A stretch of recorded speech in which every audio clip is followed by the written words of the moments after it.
अस्सलाम वालेकुम नाज़रीन, मैं हूं अब्दुल्ला। 7 न्यूज़ में आपका इस्तकबाल है। शाहीन नगर के इलाके उस्मान नगर में ड्रेनेज का पानी बहने की वजह से वहां की आवाम परेशान है। वहां की आवाम का कहना है कि उन्होंने कई बार GHMC में इसकी कंप्लेंट दी है, लेकिन उन्होंने कोई एक्शन नहीं लिया। आइए देखते हैं हमारे नुमाइंदे सैयद आसिफ अली की ये रिपोर्ट।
बहनों भाइयों, मोहब्बत के शहर हैदराबाद का विश्वास भरा नाम new city developers and builders अब पेश करता है JP मेराज कॉलोनी।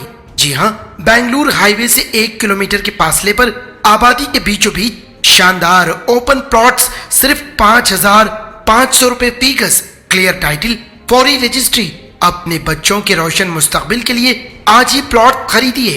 प्लॉट्स के खरीदारों को कुरान अंदाजी के जरिए उम्रे को जाने की सआदत हासिल करने का सुनहरी मौका।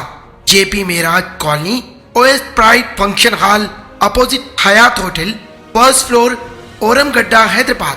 9640454786 और 9705674786।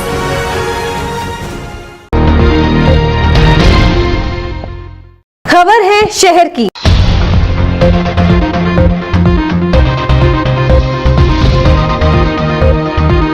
खबर है गांव की।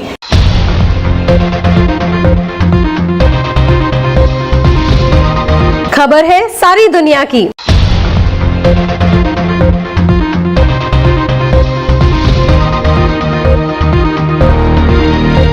7H न्यूज़ पसंद आए तो लाइक कीजिए, शेयर कीजिए और सब्सक्राइब करना ना भूलें। 7H न्यूज़, आपकी आवाज।